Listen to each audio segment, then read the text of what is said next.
We're ready. All right, I'd like to open the Warrenton Board of Aldermen meeting for Tuesday, October 18th, 2022. If everyone would please rise and say the Pledge of Allegiance. I pledge allegiance to the flag of the United States of America and to the republic for which it stands, one nation, under God, indivisible, with liberty and justice for all.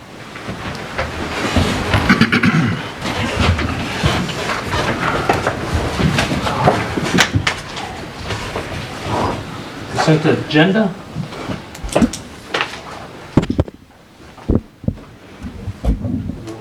Regular meeting minutes for October 4th, 2022. I'll entertain a motion to accept those. So moved. Second. Motion made by Alderman Quarter, second by Alderman Schultz. Roll call vote. Alderman Miller, Yes. Alderman Schultz, Yes. Alderman Crump, Yes. Alderman Quarter, Yes. Alderman Cullum, Yes. Alderman Jaspering. Yes. Passes 6-0.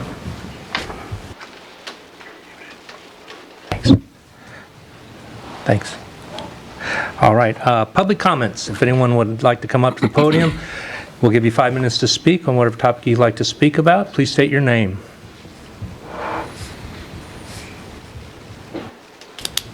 All right, no one? Sounds great. All right, Board of Aldermen comments. Hey, this is a great time of the year for the Warrington Lady Warrior softball team. Want to wish them luck tomorrow night in the quarterfinals. They have an opportunity to get even with the Corner Word that beat them last year. So hopefully they'll be able to beat them and move forward to the state finals. Good luck to the ladies. Yeah. Anyone else? No. All right, moving right along here. Mayor comments. Reappointment of Rick Gastroff, Jeff Williams, and Sharon Spady to the Economic Development Sales Tax Board for a 4-year term, and also the appointment of Kelly Madden to the Planning and Zoning Board to replace John Deach. And I'll entertain a motion to accept both those. So moved. Second. Motion made by Alderman Jaspering, second by Alderman Miller. Roll call vote, please. Alderman Schultz, Yes. Alderman Crump, Yes. Alderman Quarter, Yes. Alderman Cullum, Yes. Alderman Jaspering, Yes. Alderman Miller. Yes. Passes 6-0.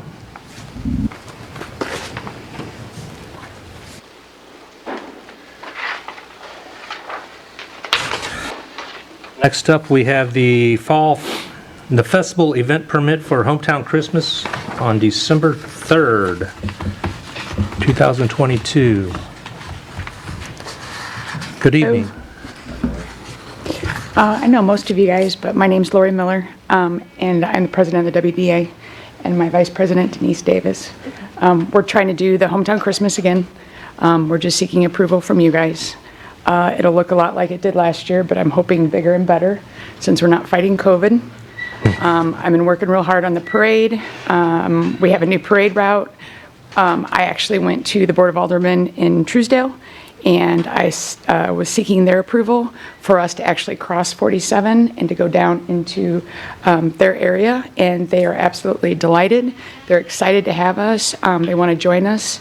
So if you remember last year, they had their Christmas events, and then we had our Christmas events, and they just happened to fall on the same night. And I thought, well, this is so silly that we're all one big community. Why are we fighting each other? Why are we, both looking for the same folks at the similar festivals? So I had the idea that we'd put them together and we work together more as a team. So we've been working with them to make sure that they have enough stuff over there, and then we have enough stuff in our downtown area, and that's why we're going to send the parade right through. I've gotten permission from their police department that they're willing to work with us. I've also got a list of volunteers on their side, parents, as far as lining the streets and things. So I guess that would be the only thing new that we have going. We'll still have the vendors, we'll still have the shops open, we'll still have all the promotional stuff. I'm hoping for Santa again. I'm hoping that the parade, last year we had 43 floats. I'm shooting to double that. Each year that I've done it, we've doubled it. So that puts us at 80 floats, which I think could be huge. And I think it could be a real draw for the downtown area, plus it's a lot of fun.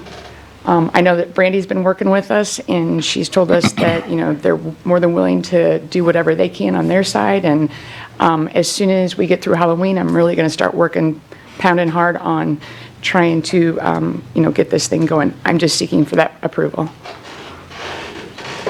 Lori, where would the route go when we go to Truesdale? Okay, so what I'd like to do, and I'm still working on it, I'm working with the AMVETS. I would like to do a veterans ride / run, walk, whatever. And of course, most of those guys come in with their motorcycles, and a lot of them are going to be walking. And so because of that, I don't like the idea of them walking this way.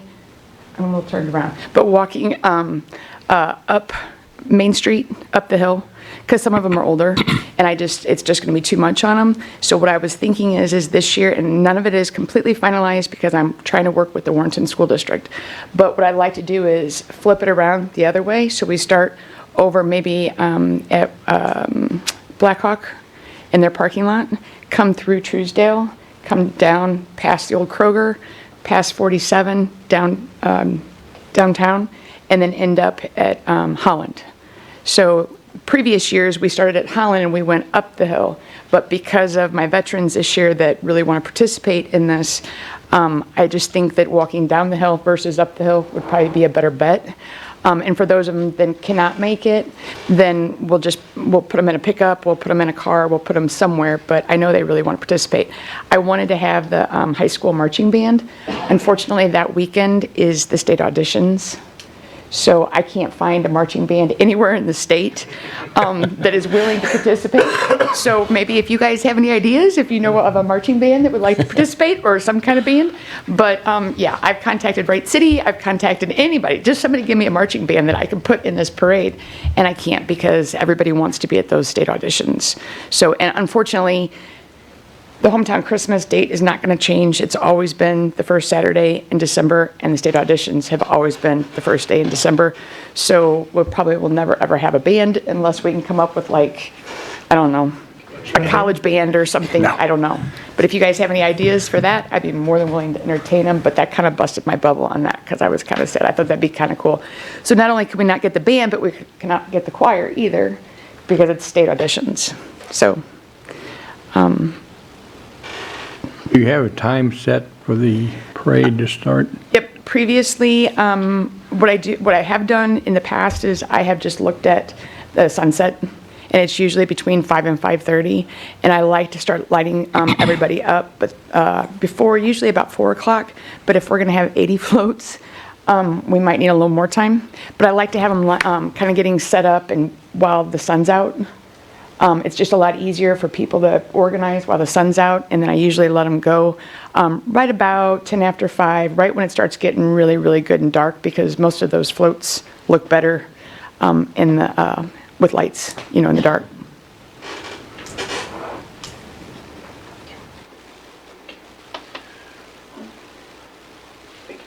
Thank you, Lori. Appreciate the work you're doing on that. That makes a big deal. I enjoy it. I really do. And it's nice that for the last couple of years, I kind of felt like I was the lone wolf out there. And it's nice to have a little bit more participation and some help, too. And I just want to say thank you, guys. That does really mean a lot. The more cooperation you get, the better it's going to be. Bet.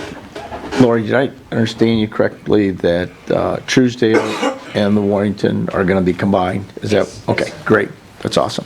Good deal. Like I said, I just thought it was kind of silly because they organized theirs and we organized ours, and we're in competition for the same folks. It's like, wait a minute, we can work together here. We're all, 2 blocks away from each other? Why are we doing this independently? I think it's a great idea. Yep, and I actually went to their board meeting, and I'd called them before and got on their docket, and I actually went to them and asked politely, just to make sure that they realized that this was an asking thing, not a, we're coming, So not only were they in agreement, but they were very excited, and so they're going to be doing some cool things over there on that side. The only thing that I worry about is they have a Santa, we have a Santa. I don't know if this is going to work real well, but hopefully the kids won't notice. So, Thank you. Thank you. Thank you. All right. I'll entertain a motion for the permit for the hometown Christmas on December 3rd, 2022. So moved. Second. Motion made by Alderman Quarter, second by Alderman Schultz. Roll call vote. Alderman Crump, Yes. Alderman Quarter, Yes. Alderman Cullum, Yes. Alderman Jaspering, Yes. Alderman Miller, Yes. Alderman Schultz. Yes. Passes 6-0. Next up is City Administrator Brandy Walters. Good evening. The only thing I have for you tonight is back when we were doing our planning meeting back in February, we had discussed removing the centers of the roundabouts that are really hard for our staff to maintain and making that as grass. We had talked about concrete or grass. We found out that concrete is extremely expensive to do, as big as those are, so we were asking permission to do those in grass.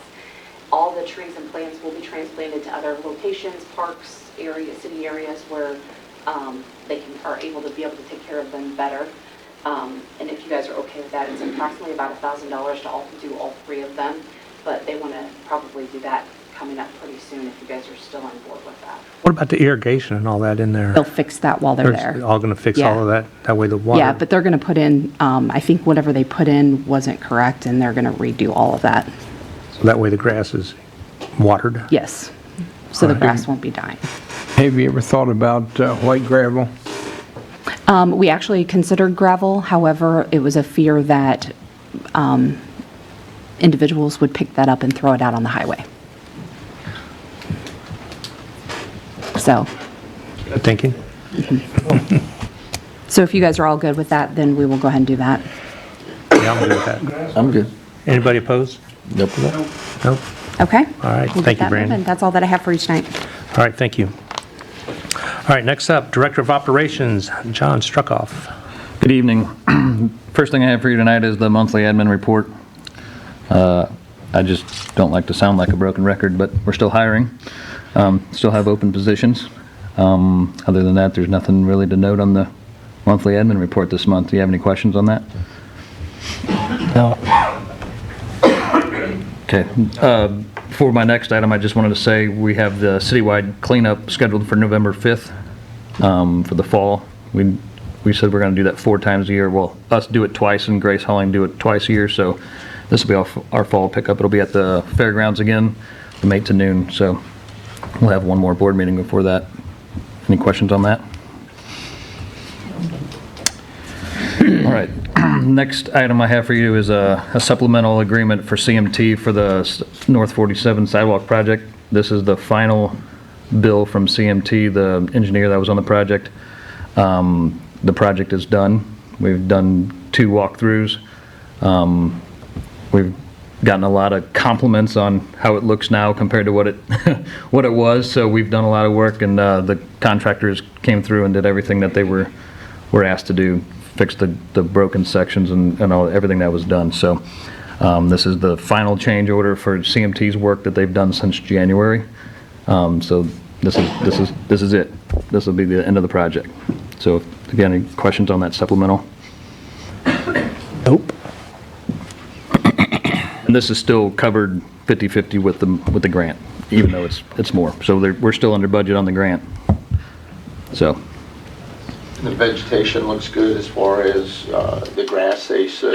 Yeah. Different spots. Of course, we bank on rain and this time of the year, and then we didn't.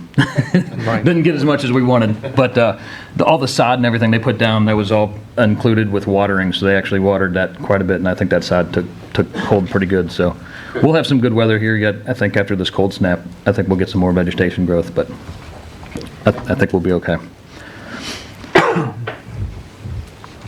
All right, I'll entertain a motion for the first reading of Bill number 72-22. Second. Motion made by Alderman Cullum, second by Alderman Jaspering. An ordinance authorizing the mayor to execute the supplemental agreement number 5 for consultant services with Crawford Murphy and Tilley Incorporated for the 2018 North Route 47 sidewalk project. All right, I'll entertain a motion for the second reading of Bill number 72.22. So moved. Second. Motion made by Alderman Miller, second by Alderman Quarter. An ordinance authorizing the mayor to execute the supplemental agreement number 5 for consultant services with Crawford Murphy and Tilley Incorporated for the 2018 North Route 47 sidewalk project. Roll call vote? Alderman Quarter, Yes. Alderman Cullum, Yes. Alderman Jaspering, Yes. Alderman Miller, Yes. Alderman Schultz, Yes. Alderman Crump. Yes. Bill passes 6-0. I also have one thing to add on that, same thing on that project. With the contractor, we signed a change order this past week too and sent it back to them. We ended up $75,699 under the contract price, so that was a deduct from that project. I just want to let you know that that project, after this is paid, we're done. So Very good. we just have some closeout paperwork to finish up, but other than that, that project completely done. So, It's good to hear. Thank you, John. thank you. All right. Aquatics Director Lisa Kramer. Good evening. You have in front of you the aquatic highlights from September. Some things that I like to point out are that we had 1,932 people come through the doors for the month of September. This number is up from last year. And we sold 51 memberships during the month of September. Swim lessons have also started, and we are at capacity with 10 students in private swim lessons and 46 students in group lessons. With us being at capacity, I am now looking for new swim instructors so that I can serve more children and adults. We had our 4th year birthday party on October 8th, and we offered free admission to everybody and birthday cake to celebrate. And lastly, we are partnering with Amy Lombardo from Health Matters and offering parking lot bingo again on Veterans Day. That'll be a free event for people to come to the pool parking lot, play bingo for prizes, and give them tours of the pool and hopefully sign them up for pool memberships with Renew Active and Silver Sneakers, which is an insurance benefit for seniors. Hopefully we'll be able to get some more members through that as well. Any questions? All right. Well, thank you, Lisa. All right. Building Commissioner Mike Cross. Good evening, Board. You have my monthly report. Got a few highlights. I don't know if you've all been through Walmart here lately. That $750,000 remodel, they're about 60% done. They're continuing on with that. That'll probably be another at least 30 days or so before that's completed. Pinckney, they're getting all the underground utilities in the ground. We got first house popping up out of the ground, their spec home there. So they're framing on that this week and getting that done. And we're making some progress at SSM, the new building there. Waiting for our subsurface to show up to put some piering in for them, for the slab, but that's the only thing that's kind of holding us up right now. That's some of the highlights for this month. Do we know what number of lots they've sold at Pinckney? What I understand is 5 so far. Okay, That's what I understand. thank you.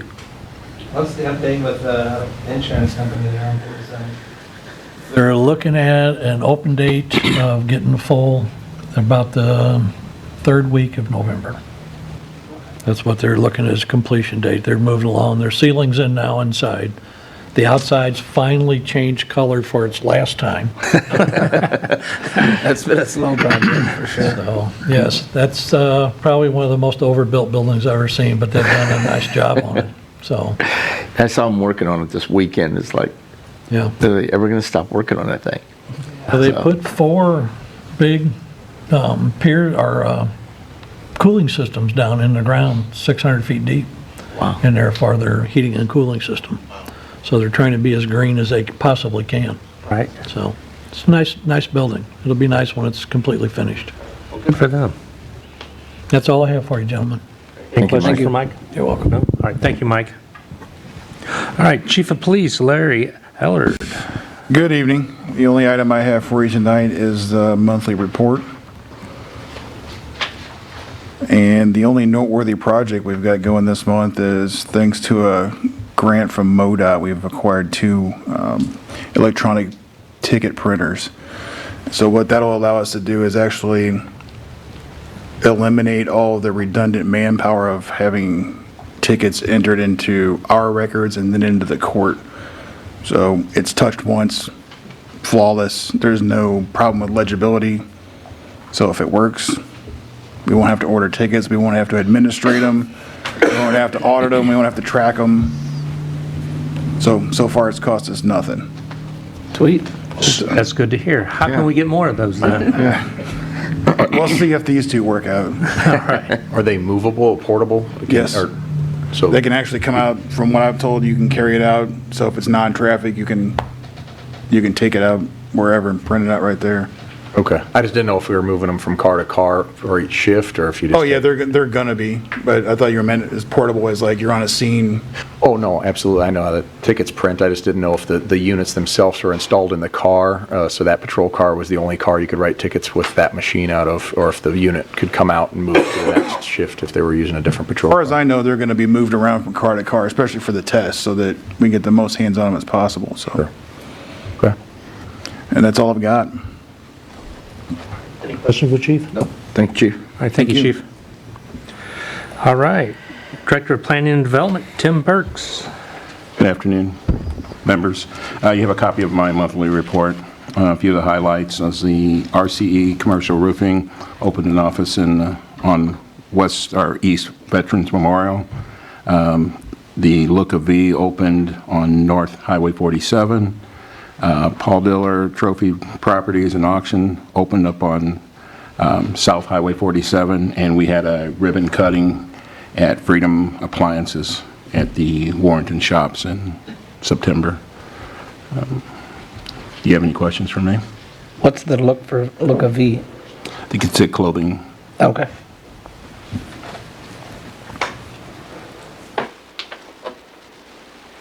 I'm good on that. Any other questions? No. Nope. Good. All right, go ahead, Tim. All right, the first project's going to be the Orchlands Farm and Home Retail Store, SP 160. Kyle Miller, on behalf of Orchlands Property Company LLC, requests the review and approval of the proposed site plan to build a 39,365 square foot Orchlands Farm and Home building on the 5.1 acre parcel of land directly north of Schnuck Store. The property is Zone C3 Highway Commercial. The site plan shows construction of a building and associate improvements on the site. The subject site is Zone C3 Highway Commercial and is surrounded by properties of the same zoning classification. The proposal is consistent with Chapter 405 regulations of Warren Municipal Code. All items and notices as required by state and local law have been provided and completed.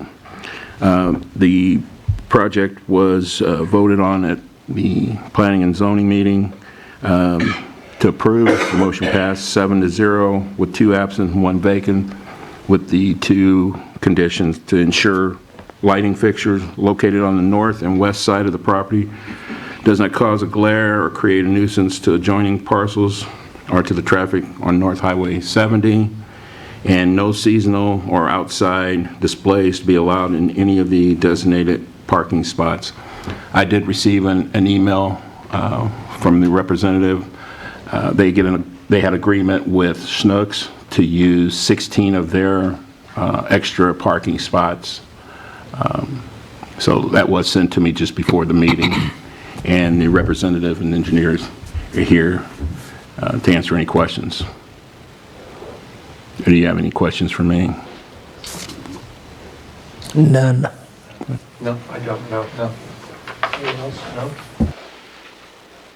No questions for you, Tim. Anyone from the public like to speak about this matter right now? You may come up to the podium and please state your name.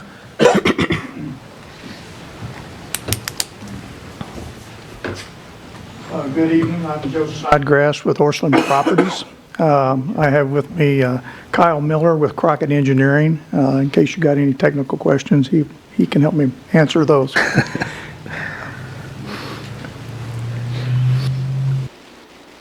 But yeah, we're planning on building a 39,000 square foot retail farm and home store on that particular site.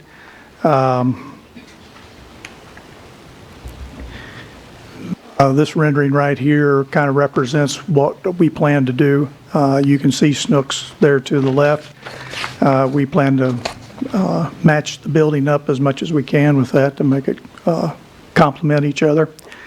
The parking issue that we have addressed is that we currently have an ECR agreement with Snooks and SSM to allow us some temporary what we call temporary outdoor sales area. And it basically entails using about 18 of the parking spaces next to the retaining wall there on the north side of our parking lot. We have about 160 parking spaces in there. We're required by your ordinance to have 158. So that's the reason why Snooks was able to give us permission to use 16 of their spaces. They currently have approximately 40 more spaces than what the city requires. So we're hoping that you allow us to at least do that.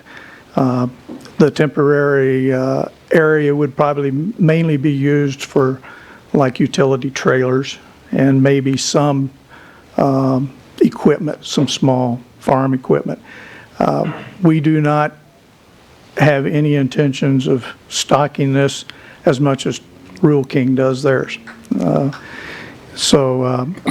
we are limited just to those 18 spaces by the ECR. So we're hoping that the city would at least honor that and grant that to us. One of the issues that we have on this particular site that has been brought to our attention is that we have a Native American marker tree located on it. This poor tree is in its last years of life. It was probably discovered and probably it's probably resulted from some distress from the grading issue that was done there about 3 years ago. And probably was discovered then. But a majority of the root system was exposed and the ground cover was taken away. So it's struggling right now. We've had an arborist come in and take a look at it and give us his honest opinion and a professional opinion on it. He says that we could probably do some treatment, and we're willing to do that to try to prolong its life, but the poor tree's on life support when we do that. We can't guarantee how much longer it would survive. But right now, per the arborist's recommendation and the Department of Conservation, we have developed a 60-foot radius protective area around that tree that we're not going to develop or do anything with. And that's what you'll see up there in the upper left-hand corner of the parking lot. We got about 9 more parking spaces that we could have thrown in there, but we're opting not to do that until the tree passes. And we're able to go ahead and utilize that piece of the property to offset our outside sales display. This is a look from the highway overpass. In order to develop that parking lot, we're going to have to construct a fairly decent retaining wall. We plan to do that out of some really nice architectural block and then do a wood rail fence around the top to give it more of a rustic look and to tie in with the farm and home theme.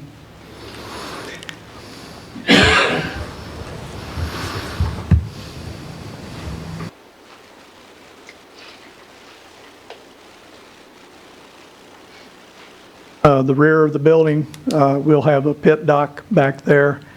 Trucks will come in there to a big cul-de-sac. We've put the trash collection dumpster and enclosure back there. So all of the heavy truck traffic and everything will be in the back of the building, the rear of the building. There's our tree. As you can see, some of the branches are already died out. That's one of the other things the arborist recommended that we do, not only do an injection treatment around the base of the tree, but also go in there and prune all the dead branches out of it and try to make it where it's not struggling to grow around those and cover those up and heal itself back up. One of the other things that was recommended that we're willing to do too is he wanted us to put an organic topsoil back on that exposed root system and tried to treat it, stay off of it, and grow grass on it, and just keep our fingers crossed and try to keep it alive as long as we possibly can. But this is an aerial of how it looks today. This was when all the site grading was done back in 2018, and then this is what of all the growth that was around there that was removed around 2016. So the habitat of that tree has changed drastically here recently, and I think the poor thing is standing out there by itself and is suffering the consequences. But with that, that's all I've got. You guys are keeping the Orscheln name, correct? Well, right now we are, yes. The Orscheln Farm and Home Division of Orscheln Industries, which Orscheln Properties is not a part of, signed an agreement and was taken over by Tractor Supply last week. At this point in time, we're almost confident that it'll eventually be a Tractor Supply. We just don't know when. It's too early to tell whether they're going to put new signage on it or if they're going to try to keep the Orscheln entity out there, kind of like what Bass Pro and Cabela's did, So it's too early to tell, but right now it's an Orscheln Properties project, and we own the property and are planning on doing this for one of the two.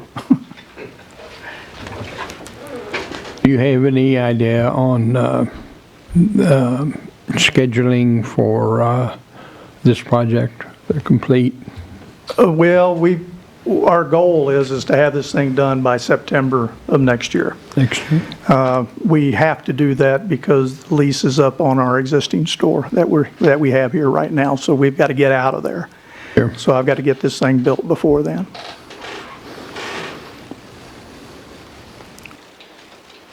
Sounds good. Thank you. All right, thank you, gentlemen. Thank you.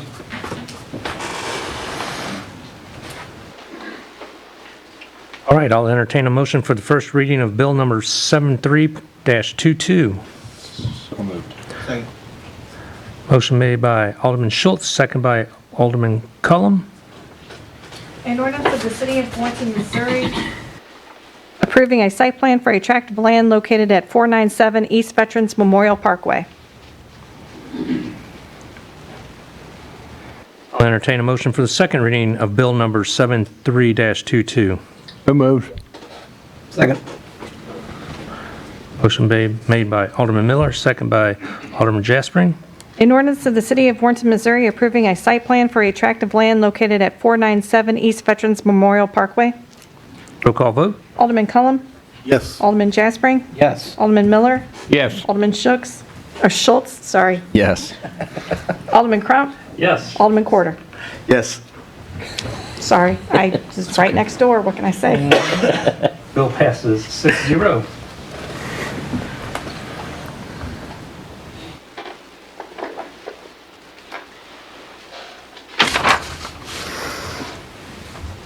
All right, Tim, go ahead. The next project is the Promenade at the Shops, Zone Change Plan Unit Development, PUD 88. Art King, Promenade at the Shops LLC, has submitted an application for proposed 99-unit apartment building at 1000 Warren Shops, located on the west end of the complex and the east side of Rural King. The applicant has submitted an application for a preliminary plat to subdivide and rezone the 3.01 acre parcel at the Warren Shops as required by section 405.125 to build multifamily housing. The proposal is not consistent with the Warrenton Comprehensive Plan and future land map. This project was presented at P&Z. The vote to pass failed 6-1 with 2 absent and 1 vacancy.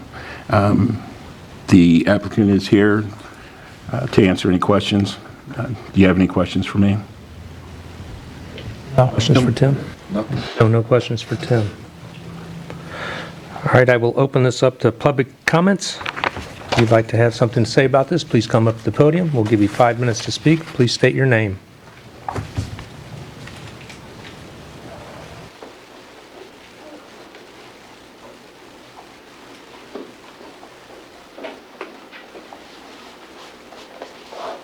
Everybody. Can you hear me all right? Yes. Thank you. I am here on behalf of the applicant, but wanted to defer my comments if I could, because I have a PowerPoint presentation for you guys tonight. There are some members, I think, from the audience here who would like to speak if you'd like to hear from them. But the 5-minute comment thing, I'm going to really try to temper it, but I just wanted to be respectful of your time here tonight first.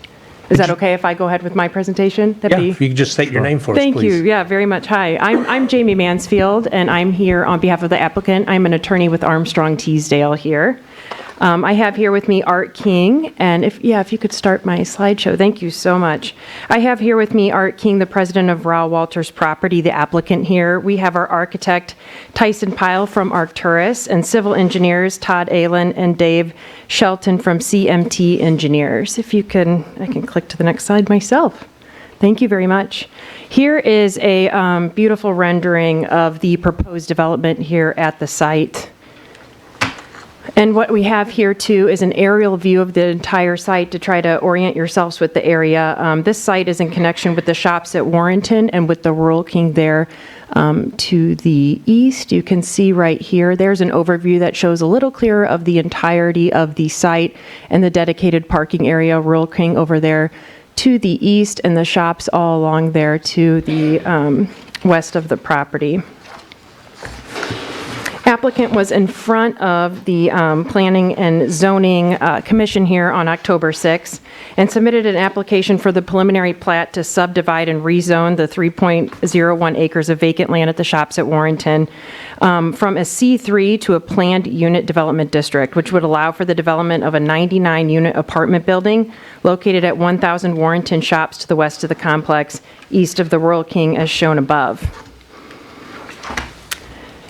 What we propose here is to build some luxury apartments, and some of the amenities that you can see here up on the board with the site plan of it is interior corridor for entry doors instead of entryways to the apartments that are open to the elements and public. There's 2 gas barbecue grills, a fire pit, and a courtyard with a pergola. There's an elevator with a key fob for everybody's safety, an interior mailroom and package room. There's exclusive parking, again, with a bar to be accessed only by tenants with a key fob. There you can see the layout of the parking lot exclusively. There's 9-foot ceilings and living spaces with walk-in closets, and there's also a dog run there at the property. The cost per unit compared to other projects here in Warrenton is about $140,000 to $160,000 per unit. And given our product compared to others in the area, we can assume that it's a higher-end luxury option that will attract residents to your area. But last but not least, speaking about the amenities at the promenade, the most mutually beneficial amenity for the residents here is the shops at Warrenton. There's Celeste Beauty Bar, Sarah Fit 365 Fitness Studio and Yoga and a Boot Camp, Casa Tequila Bar and Grill, Utterly Moolicious, Bobby G's Sandwich Shop, Beyond the Alley Boutique, a women's clothing store, and furniture and mattress store as well, just to name a few. These are mutually beneficial relationships to help bolster the existing shopping center. And just to further show how dedicated the developer was to the application of the Planning and Zoning Commission before you today, he is in agreement with the KO Fitness Center, a 14,000 square foot gym, to provide tenants of the promenade in their very first year of residency a membership to the gym for free for 1 year. Let's take this a step further in looking at the city's code. Again, we're before you tonight to approve the subdivision of a site to accommodate this development, as well as for a rezone from the site from a C3 to a planned district, planned development unit. The Planning Commission issued its reports that are in your very packet. I listened to the hearing that took place on October 6. There's not much discussion with respect to the Plan Development Unit Code stated and such purpose of the district memorialized in your code. It's important to go over this with you now and that you see this as leaders of your community. The purpose of the code, as you can see right in front of you, is to offer the maximum choice and types of enforcements available to the public by allowing a development that would not be possible under strict application of the sections of this chapter. It's a creative approach to the use of land, an efficient use of land resulting in more economic networks of utilities, streets, public grounds and buildings and other facilities. It is innovations in residential, commercial, and industrial development. And lastly, it's residential, non-residential, or a combined residential, non-residential development. It's clear that we meet your city's PUD code district regulations. But let's take this a step further that was not part of the discussion I listened to on October 6th. This is your city's comprehensive plan. Now, in looking at this and surrounding the comprehensive plan, the record before you tonight simply states, and I think we all heard it here tonight, that the project just did not meet the comprehensive plan. And the inquiry just stopped there that evening, and it stopped here tonight, and there was simply no discussion. But again, it's important as you, as leaders of this community, to go over this with you now. Section 405.125, subsection F of the city's code regarding plan unit development sets forth the review criteria of your plan. And one of those steps is that it's in compliance with the policies of the comprehensive plan, let alone it meets public safety and welfare or the standards and regulation of your zoning code and all criterias of your land plan. But with respect to the comprehensive plan, the city's identified areas that are susceptible to change in your land use framework. This is what you have in front of you. Your first area is high susceptibility of changes in red. Undeveloped vacant land, check. That's what we have here. Large acreage, check. Dedicated surface part, check. Second area, moderate susceptibility to change, is in yellow. Partially vacant land, check. And zoning that allows for greater intensity, check. You have all those. Here's where it sits right now, yellow and red in your comprehensive plan.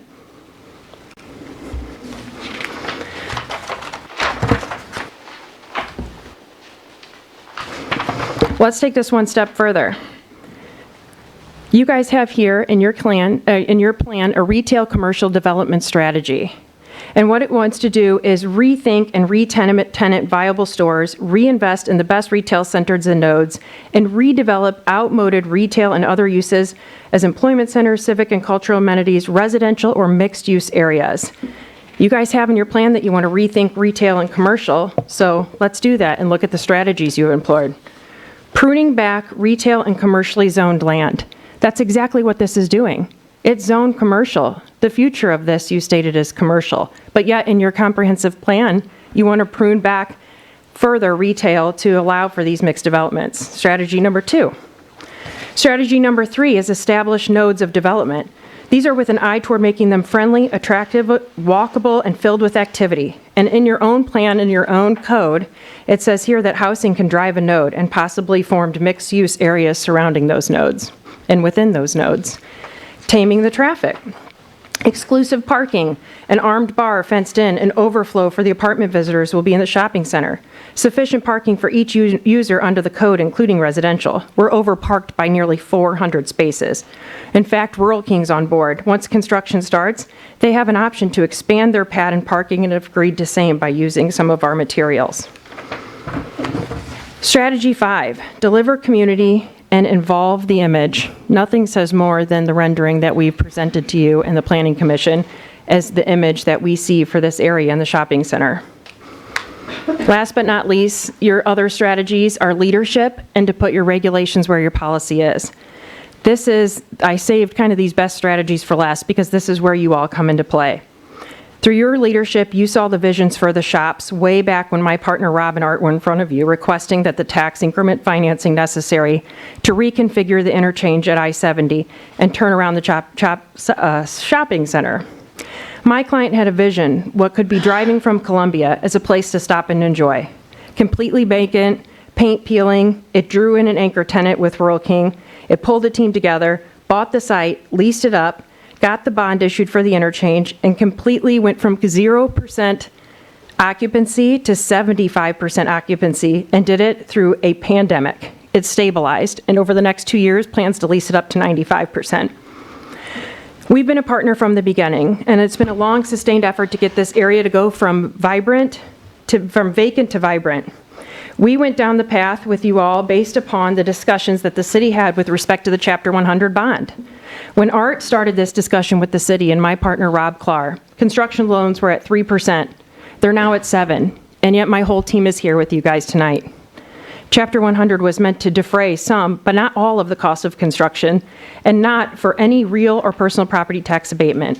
My client has a history with you. Again, moving to the strategy, put your money in regulations where your policy is, right?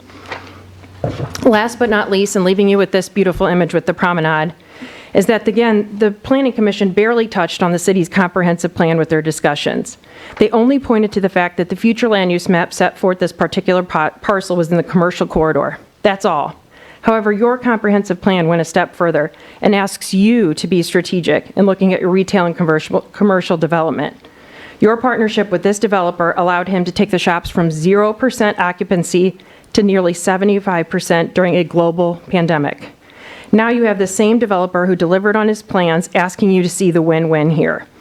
You'll bring more residents into the city, which will undoubtedly attract more retail tenants to the shops. And taking it a step further, the 2 front parcels of this entire site have been vacant for nearly 30 years. If there's any option to get those developed, this is it. Through the site plan process and working with the city staff, you were able to present through various aspects of the working through the site plan. But let's look at the law here. Section 405-340G specifically provides that a conditional use permit shall be granted, to the extent applicable that we reach and give you the following evidence and standards. So that the conditional use will be consistent with the policies of the Warrenton Comprehensive Plan. I gave you evidence of that tonight. It will not increase floodwater damage or hazard to adjoining properties. That was in your report in front of you tonight. It will not generate noise that exceeds the sound levels that are typical of these uses permitted within the district. We're in a shopping district. We're going to be one of the quietest users.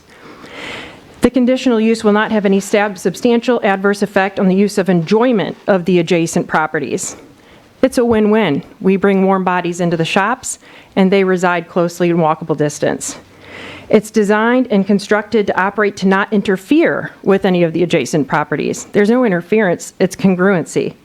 The conditional use otherwise complies with all applicable regulations of this chapter. That's in the report generated you tonight, meeting all of the PUD district codes. Based upon the clear and tangible evidence in front of you tonight, and given the mandate by your own code to grant the CUP to my client, the question for you is simple here. Does the city see this development as harmonious and integral to the viability and vitality of the shops? If the answer is yes, let's talk. It's that simple. If it's parking, we have more than enough. The report states it. But if you want to talk about it, let's talk. If it's open spaces for kids, we invoke the buyout provision of the city's code with respect to meeting open area requirements. However, we can make modifications, and let's talk. If it's amenities, and that's still a question for you, let's talk. Just in August of this year, with the expansion of the Creekside Apartments, this very board engaged in the exact same dialogue with that developer and asked for concessions that were ultimately approved that same night for that project. We're asking for the same treatment tonight. Let's talk. Again, if you see this as a way to create a place in your city where folks want to live, work, and play, let's continue this process. It's our hope that given the commitments, both past and present, that the city and the developer had made to each other, that this project gets its due consideration, and you see the benefits that it will derive in meeting and exceeding your expectations set forth in your comprehensive plan. Your city's motto is moving forward, so let's do just that. If you have any questions of anybody, or me, or Art, or anybody, sorry, we are here to talk. But thank you. I tried not to keep that 5 minutes. I don't even want to know how long that was. Any questions? I don't have any. Thank you. I have a question. Sure. You said the 2 properties out front were empty for 30 years. Is that, and? Oops. Correct. Let me go back. And Has there been any attempt to try to bring anybody into those? Oh, I have Art here who can answer that. I would venture to say yes, attempt, but no interest, is what I was told today. Yeah, our Sure.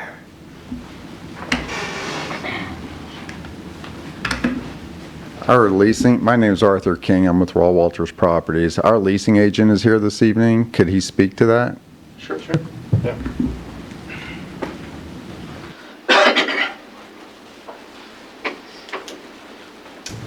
Tony. Good evening, Board. For the record, Tony Gagliano with Core Real Estate Group. Yes, we have had several conversations with different entities for those outlots, from everything from sit-down restaurants, Cracker Barrel, Steak and Shake, those type of restaurants. We've also worked with different medical users that were looking at the buildings. So yes, we've extensively continued to market those outlots with no success at this point. I was going to come up and speak just as a leasing agent. A mixed-use development is the new, it's not even new anymore, but it's where things are at with retail. You can see that with the Brett Hull Junction in Winsville. Those two restaurants wouldn't have been there without the apartments coming first. You go down to Hanley off of 40, there's apartments that popped up all around all those different commercial retail shopping facilities, restaurants, P.F. Chang's of the sort, Houlihan's. So all I'm here to speak on is behalf of the fact that a mixed-use development is a desired product in today's retail world. Think about it, if you were the one to open up a restaurant and you knew you had anywhere between 100 to 200 residents that could walk over at a regular basis and hit the restaurants or whatever the facility it would be in those outlots. So we believe, from a standpoint of leasing the remaining part of the center, announcing apartments and a mixed-use development would just be the next phase that would help bring that next brand of, let's say, not mom and pops, but regional and national retailers to look at the center again, being along 70, and also knowing that there's residents right there. Because one of the things is, it's out there a little ways. There's no rooftops right by the center. This allows to do that and bring in that built-in shopper. Any questions? So you're saying is it less of a chance for those properties to develop without this? Oh, no, I'm not saying that at all. It could be another 15, 20 years. I'm saying that a mixed-use development on this site would spearhead and increase the interest, and it would allow retailers or restaurateurs, let's just use restaurants, to pause and take another look at it from a standpoint that, maybe there's something here. Again, Brett Hull Junction down in Winsville. That group came out and looked at Warrenton. I toured with that group, showed them the old Nike space. They ended up, and again, it's Winsville. We understand that, it's a different, it's not apples and apples to apples. But when they knew that the apartment complex was coming in, it just made a lot more sense for them to say, hey, listen, this is where we need to really, focus and drop that in there. Sugar Fire, that's when they said, you know what? And because the Sugar Fire developer is also part of the apartment complex. It's like, you know what? Yeah, sand volleyball courts. So does that mean no one's ever going to be on those outlots? No. But does that mean that those outlots are going to get a second look because of the apartments? Absolutely, I believe. That's just my professional opinion. Probably develop, just as the town grows too. It could. Yeah. Sure. I'm not saying, they're not just going to, it's not going to sit there just because it. Yeah. This would just be another reason for, and who knows what Steak and Shake, but Cracker Barrel to take another look at it from a standpoint. They're going to get the highway traffic, they're going to get the townspeople, but those are restaurants or bars or a Brett Hull Junction concept like that, going from the ground up instead of going in line. Those are things that will get another look due to the fact of a mixed-use development.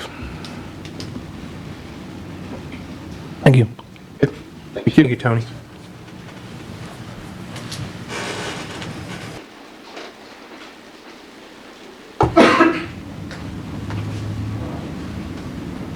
Anyone else like to speak on this from the public?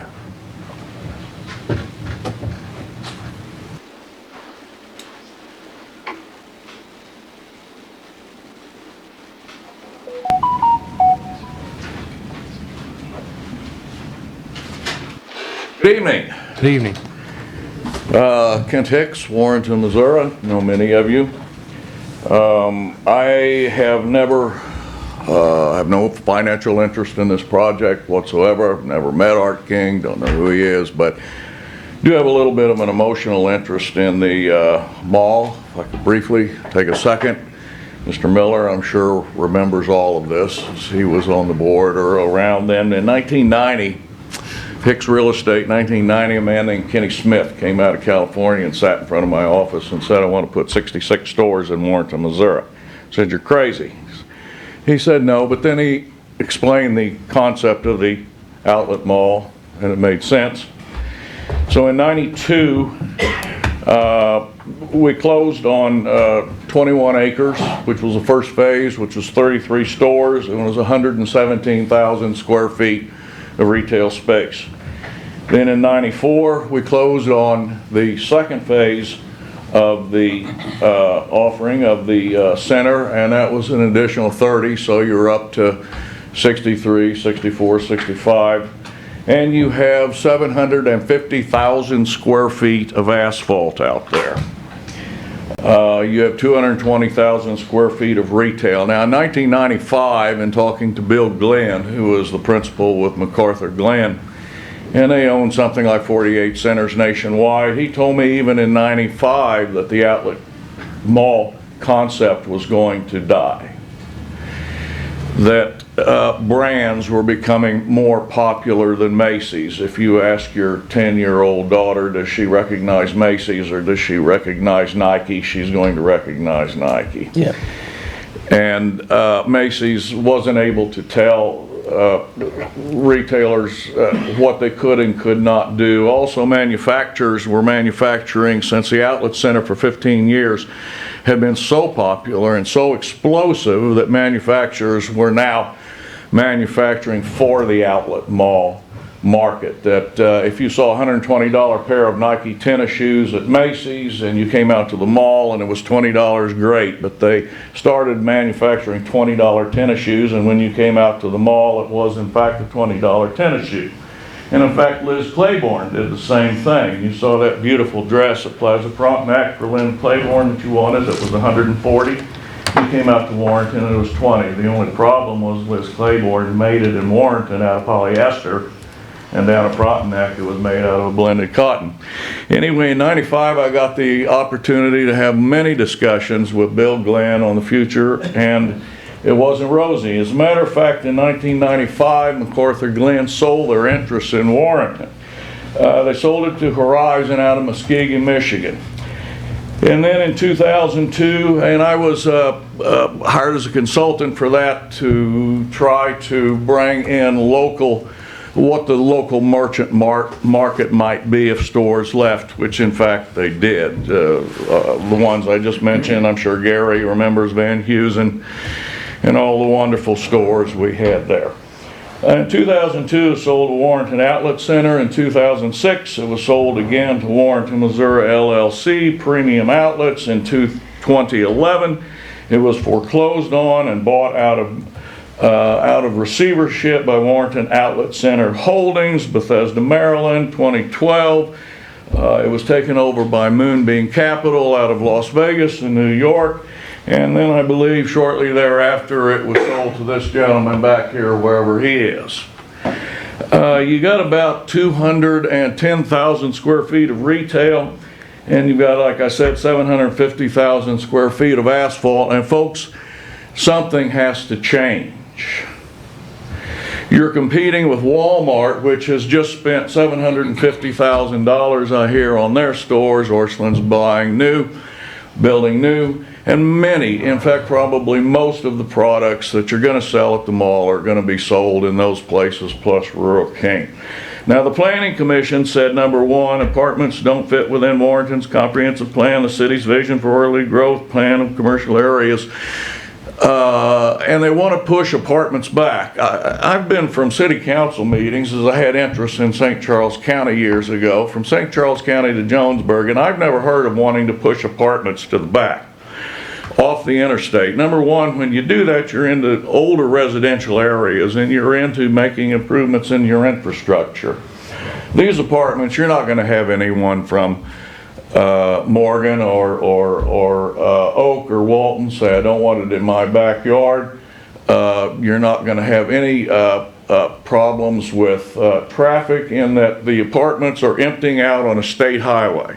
In fact, if you drive down 70 and 64, you can clearly see that there are apartments, thousands of them, in fact, in those areas. Warrenton annexed 4 miles to the east near Strax Church Road, and Warrenton annexed the interstate 5 miles, 600 feet past the Pendleton exit. So Warrenton has 10 miles that they've annexed on the interstate. And we're talking about one small obscure lot between mattresses and mulches, and I don't think that's going to affect your commercial property that is really only about 10% developed. Number 2, parking for the apartments would be located in Rural King. Well, Rural King are big boys. They'll handle their parking. Number 3 was the density. If it fits your codes, it fits your codes. Now, it is a little different for Warrenton, 4-story apartment, but maybe that's not bad. I know a couple of you said earlier at a meeting that, well, we don't want too many apartments in Warrenton, and I respect your opinion, but I also suggest that communal living is the part of the future, and when you limit supply, you increase demand, and what you do is you increase rent on people. The time to stop approving apartments is when they stop coming through that door. Otherwise, you're messing around with market forces. These aren't your grandfather's renters. These are people that aren't making $6 an hour that I had to deal with for 20 years. These are people making $15, $20, $25, $30, $40 an hour. These are different kind of people, and their generics are very different. The school system in 5 years has added 45 kids. That's 1 classroom and 1 teacher. So your genetics and your demographics of your renter has changed, and they're looking for different. Now, to get back to this project, frankly, 220,000 square feet is too much. I don't think this man, wherever he is ever going to be able to fill that in retail. In fact, if I were him, I'm surprised he's not wanting to take some of the buildings down. As a matter of fact, probably some of the buildings do need to come down. The people voted a tax on themselves of $11 or $12 million in 2017, and I think if they were giving a choice of having a vibrant mall or having a bunch of buildings like we have now, and I don't blame this man for not spending a bunch of money on amenities, because some of the globes are broken, probably the entrances need replaced. But you can't throw good money after bad. Something out there has to change. We've done it for 30 years the same way, and in today's economic realities, it doesn't work. Now, Tony brought up Sugar Fire. A better example of that is the Meadows. Drive down to the Meadows. I happen to know a person that is one of the principals of the Meadows, and they have Bon Mar, and they have Bed Bath & Beyond, and they went through some rough times and had a lot of ground next to them, and they tried to put commercial up. That's what Lake St. Louis wanted them to do, but the market just isn't there, and they've gone to hundreds of apartments, and it has in fact stabilized the Meadows area. If you go down there on the weekends during the summer, they have tents, they sell food, they sell crafts. It's a vibrant commercial area because it is in fact a mixed use. This is the reality of 2023. I don't know whether the apartments will be successful or not. I don't know if they will save anything, but it's worth a shot. That if you leave it the way it is, servicing 750,000 square feet of asphalt, someday you're going to have a gravel parking lot out there. Because you're not going to throw money at a market that doesn't exist anymore. I would urge you to pass this. It's his money. Let him try. If it helps, great. If not, you're just back to where you were, which in my opinion will be a mall in the future that again will fail. I thank you for your time. Thank you.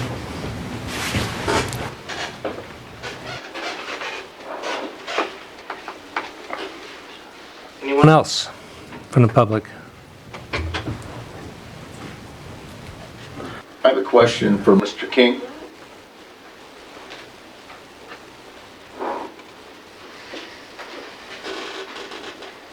So one of the things that you had brought to the board, and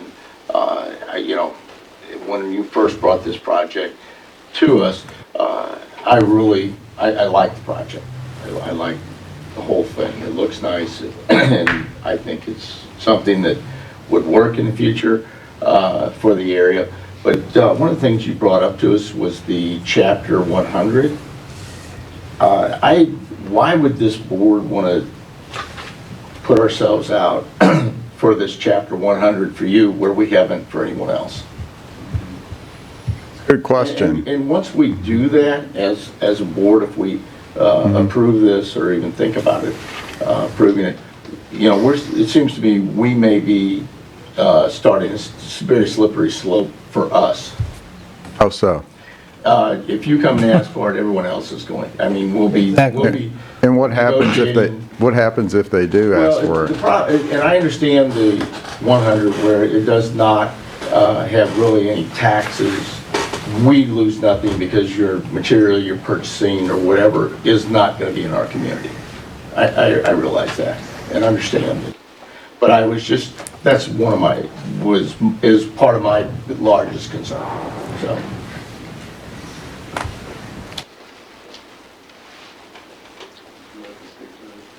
And I think you had felt, as you and your attorney felt that the P&Z had talked at you instead of asking questions, and I want to ask questions, and that's. Thank you. We appreciate that. No, and I appreciate the question. I think it's more of a situation where I think we could take this piecemeal, essentially, right? I mean, the Chapter 100 is very important to the project overall, but if the city, here tonight for this discussion, and my partner Rob is very involved in that and can have more educated conversations with that respect. I think every application is different before you for different considerations. I think for us specifically with the rising cost of construction, there's a very compelling case for that in the future. I don't know if that will be the same. These are earmarked specifically for that use and for construction. If there's a way to tailor the Chapter 100 ask to some type of plight that an applicant is seeing in the future, it doesn't necessarily have to tie back to construction. It could be something else as well.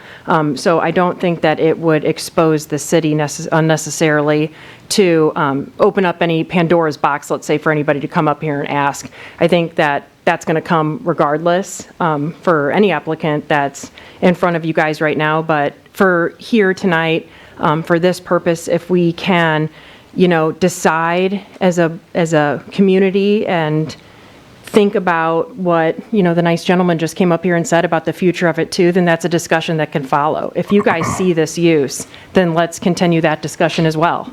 And my partner Rob is more than primed with that, with Mr. Young now stepping in too, and I know that he's excited to work with him as well and kind of discussing and generating that.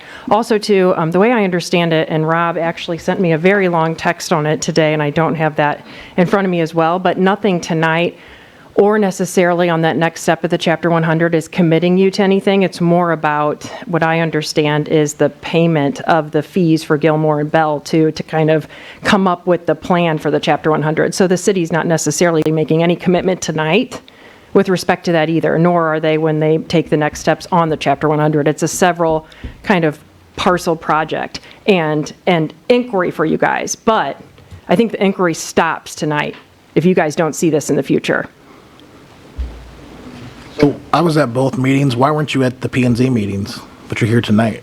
Me? Yeah. Well, I could speak on behalf of Art. He's right here to ask too, but I've seen this happen a lot, right? I mean, you have a developer here who has a history with the city. He's talked with you guys. He's put a bunch of money into the project. He's given you beautiful plans and renderings and site plans. He's spent a bunch of money. Lawyers are, quite frankly, I mean, I'm one right now, and I think that they are a necessary evil sometimes. But when they're not needed and not here to kind of look at the code and look at the plans and present something to you here tonight, and for the fact of asking you guys to do something that is essentially taking the same, that presentation and making it to you guys that the P and Z, that was there. I mean, our client was making that presentation, and for all intents and purposes, thought it presented you and did present you with exactly what you guys wanted in respect to your plan. And so in looking at and hearing the record and seeing the report, I was coming here tonight checking that against the code, checking that against the comprehensive plan, and making the case for you guys that this should be approved. And I think that's where I come in handy.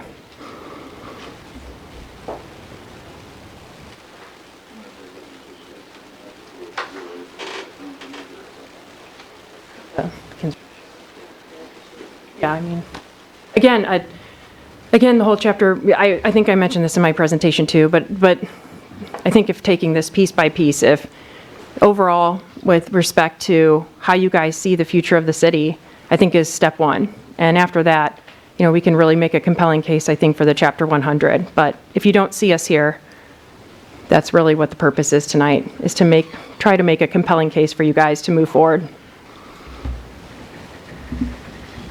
Thank you.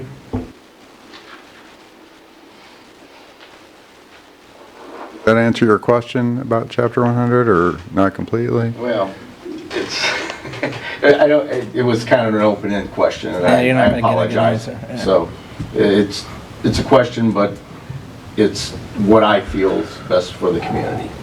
I mean, that's the bottom line.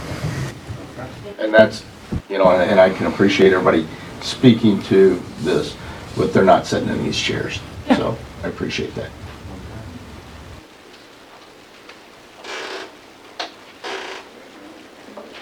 I don't have any. Questions for them? Nope. Okay, thank you, Jamie. Thank you, Art.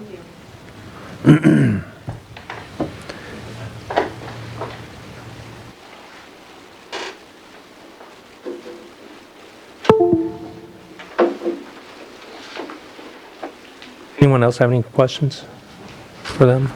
Anyone else from the public have comments? Questions about anything? Nope. All right, then I will entertain a motion for the first reading of Bill number 74-22. So moved. Second.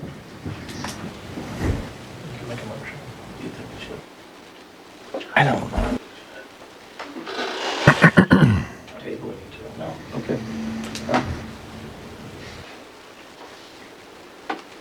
Motion made by Alderman Schultz, second by, who'd you get, Melody? Alderman Jasper. Alderman Jasmine, thank you. An ordinance of the City of Warrenton, Missouri, rezoning approximately 3.02 acres of land located at the Warrenton Shops from C3 Highway Commercial to PUD Plan Unit Development and amending the zoning district map thereon. All right, I'll entertain a second reading for Bill number 74-22. So move. Second. Motion made by Alderman Miller, second by Alderman Quarter. An ordinance of the City of Warrenton, Missouri, rezoning approximately 3.02 acres of land located at the Missouri Shops from C3 Highway Commercial to PUD Planned Unit Development and amending the zoning district map thereon. Roll call vote. Alderman Jaspering? No. Alderman Miller? Yes. Alderman Schultz? Yes. Alderman Crump?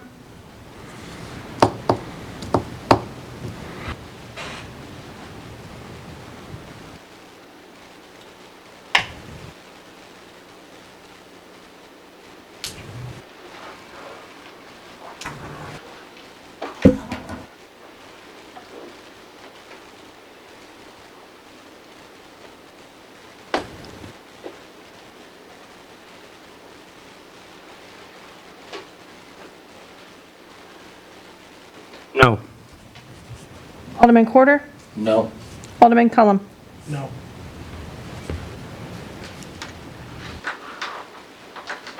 PTU fails 4-2.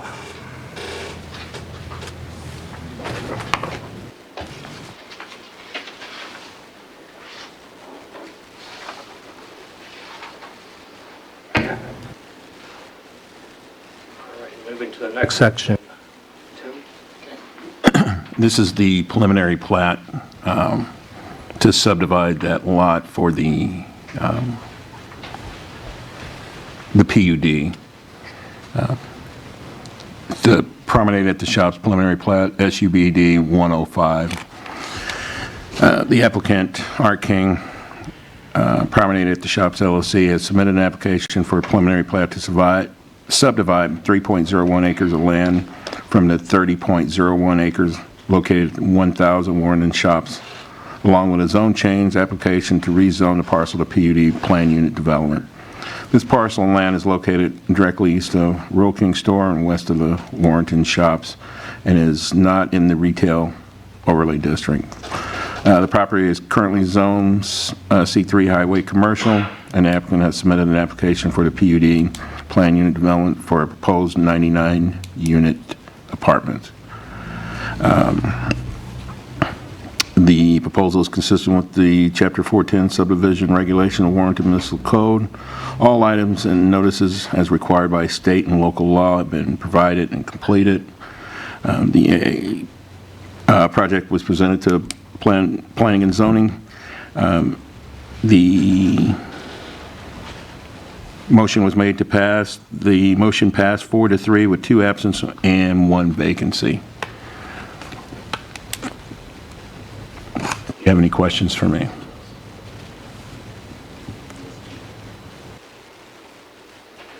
Tim? No. No questions for you, Tim.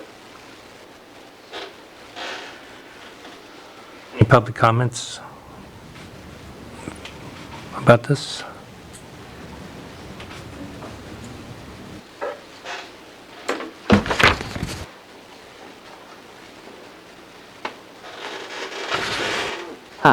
Jamie Mansfield, again, Armstrong Teasdale, on behalf of applicant.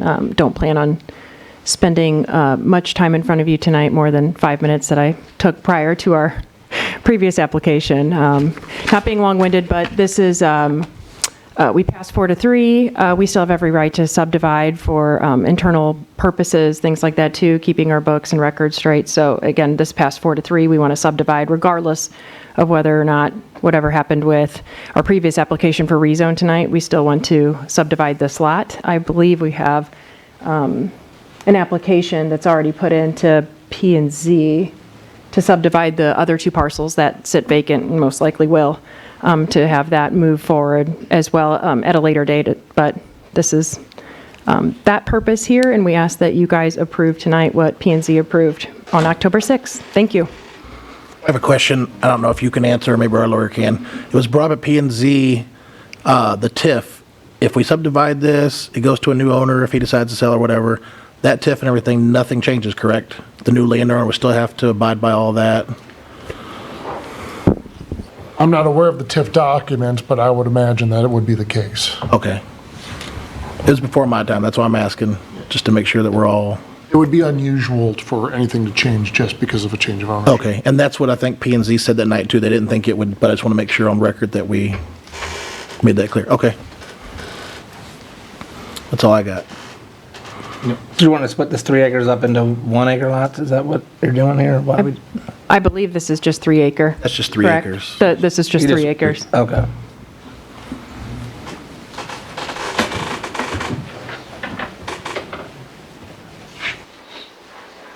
Thank you. Thank you.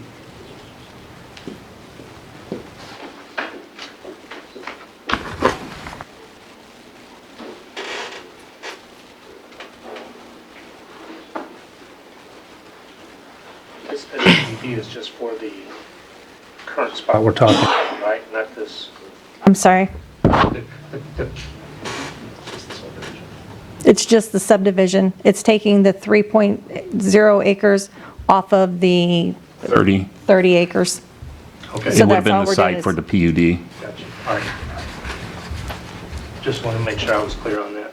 Mm-hmm. All right. I'll entertain a motion for the first reading of bill number 75-22. So moved. Second. Motion made by Alderman Schultz, second by Alderman Cullum. An ordinance of the City of Warrenton, Missouri approving the preliminary plat for the promenade at the shops. I'll entertain a second reading for Bill number 75-22. So move. Second. Motion made by Alderman Miller, second by Alderman Corder. An ordinance of the City of Warrenton, Missouri approving the preliminary plat for the promenade at the shops. Roll call vote. Alderman Miller. Yes. Alderman Schultz. Yes. Alderman Crump. Yes. Alderman Corder. Yes. Alderman Cullum. Yes. Alderman Jaspering. Yes. Bill passes 6-0.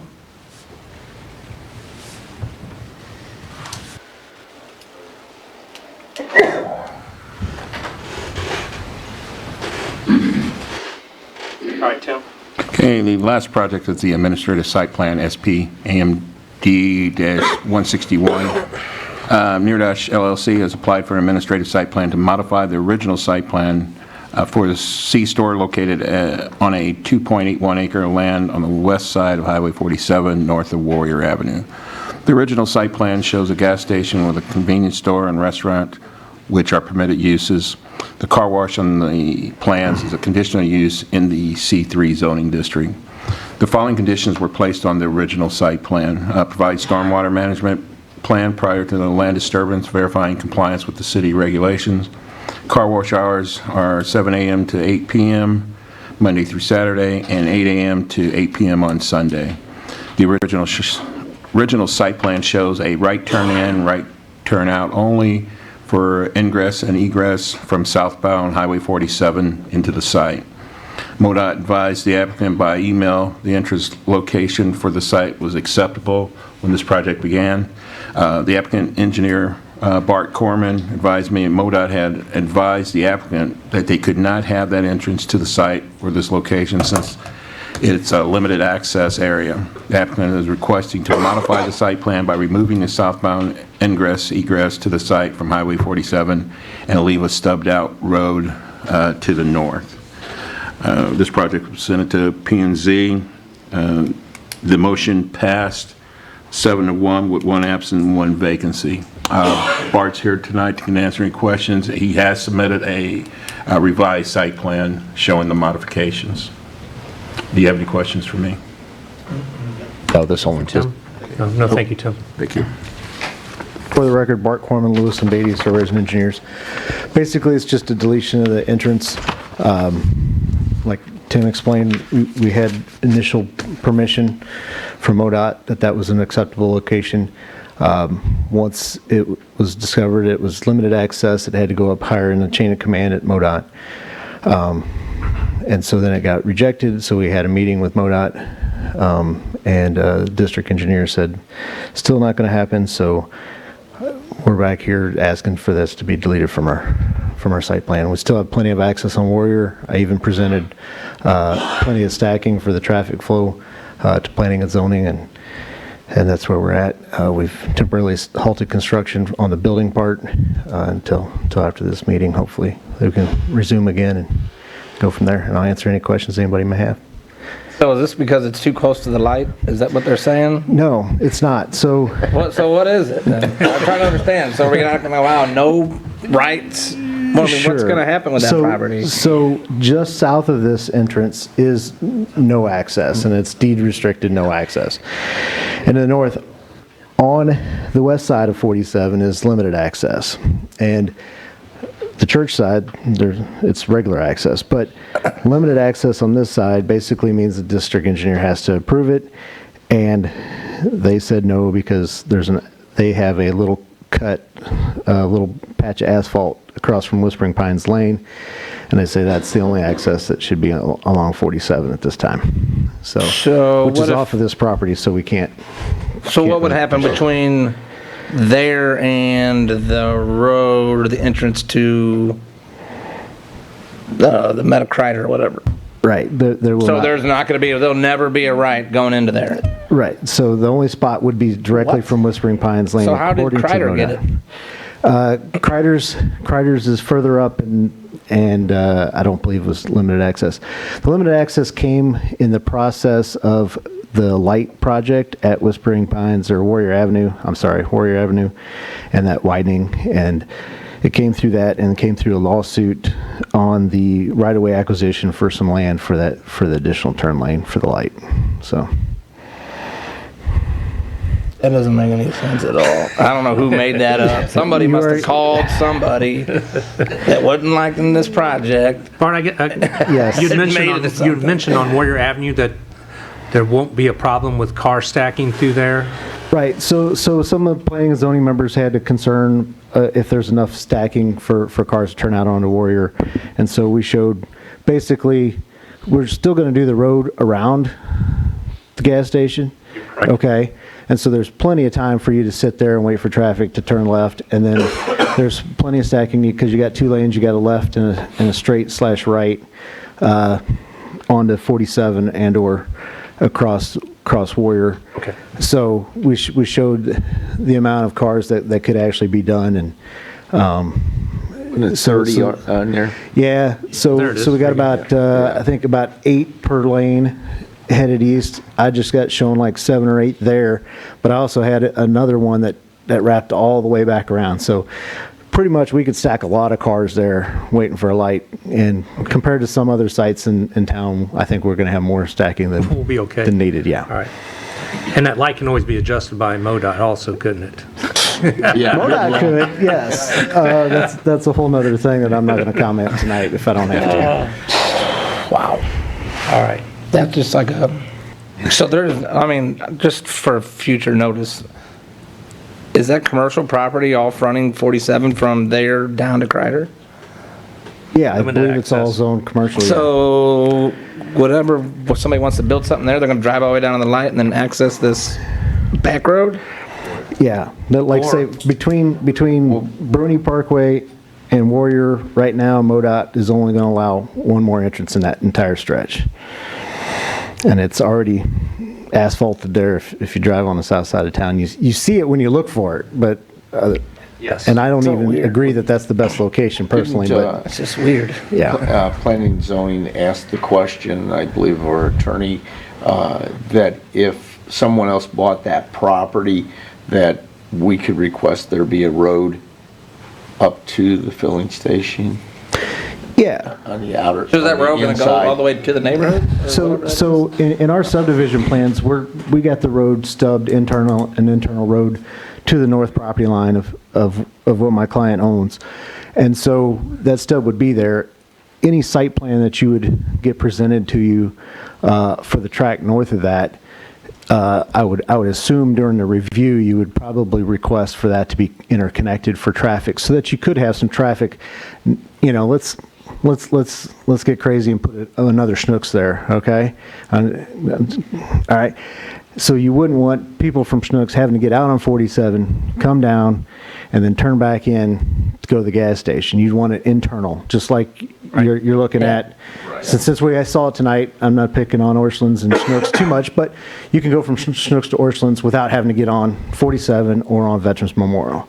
And same concept would be done here through the planning process. Any other questions for Bart? No, Bart? Sorry, Bart. All right. All right, thank you. All right, I'll entertain a motion for the first reading of bill number 76-22. So moved. Second. Alderman Cullum, motion made by Alderman Cullum, second by Alderman Schultz. An ordinance of the City of Warrenton, Missouri approving a site plan modification for a tract of land generally located at the intersection of South Highway 47 and Warrior Avenue. All right, I'll entertain the second reading of bill number 76-22. So moved. Second. Motion made by Alderman Quarters, second by Alderman Jaspering. An ordinance of the City of Warrenton, Missouri approving a site plan modification for a tract of land generally located at the intersection of South Highway 47 and Warrior Avenue. Roll call vote? Alderman Schultz, Yes. Alderman Crump, Yes. Alderman Quarter, Yes. Alderman Cullum, Yes. Alderman Jaspering, Yes. Alderman Miller. Yeah. Vote passes 6-0. Can I just say something about that? So, in the future, could we possibly get access there if something changed?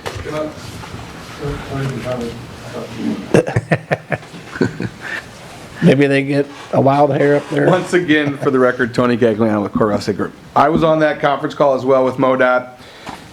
The asphalt area that's there right now is a 30-foot easement that's put in place. So in their eyes right now, there is a possibility of a right-in, right-out directly across from West Spring Pines. They did stay in that comment, though, that if the city came through and say, hey, you know what, we just want to make West Spring Pines connect all the way through and turn that into a city street there, they would take a harder look and entertain a full access point at that point. But they said again, MoDOT has crazy power, and the head engineer said, if a city street comes in, we would consider a full access point. But at this point right now, it's a 30-foot easement. So that's going to be a right-in, right-out situation right there on that crest. And again, back to your question about, we're going to stub everything in. Obviously, Right. my developer would love nothing more to have more traffic coming through. If all that comes into place, again, I'm not MoDOT and I'm not traffic, you're going to see a stoplight down there at Kreider. You're going to have to at some point. If we have 25 acres of commercial ground there. Think about it. Like I said, the P&Z. If I bring Target, I'm not going to bring Target, but if Target comes here tomorrow, we're going to be able to say, we can't put you there because the traffic flow isn't going to work. So there is an issue that's going to have to be addressed with MoDOT at some If we point. put a street there, it would be okay. It would bring in another entrance at that point and stuff. But, at this point, it's the city will eventually have to get involved, I think, as well with MoDOT in order to make more access points off of 47. Tony, so you're saying that apron that's there currently? Yes. That would be Whispering Pines going to the... Correct. So what would happen is there, to be a full access, she mentioned the possibility of them entertaining that if that was converted in, Whispering Pine came all the way over and connected to that street there that would connect with, say, to Bruni and T-Bone there. So you'd have multiple lots, or depending on what the development would be there and stuff. But that would be the best opportunity from the conversation. Nothing of this is in writing. But it would be the best opportunity to see a full access point on 47 would be that. That's our best hope. Yeah. Otherwise, I don't think they can say no to the right in, right out because there's an easement there and that's why they put the apron there. But again, it's MoDOT. They can say whatever they want for the most part. So Thank you. Thank you guys for your support and understanding. Thank you. All right, I will entertain a motion to adjourn. So moved. Motion made by Alderman Cullum, second by Alderman Jaspering. All right. All in favor say aye. Aye. Opposed? We're so adjourned. Thank you, everyone. Have a good night.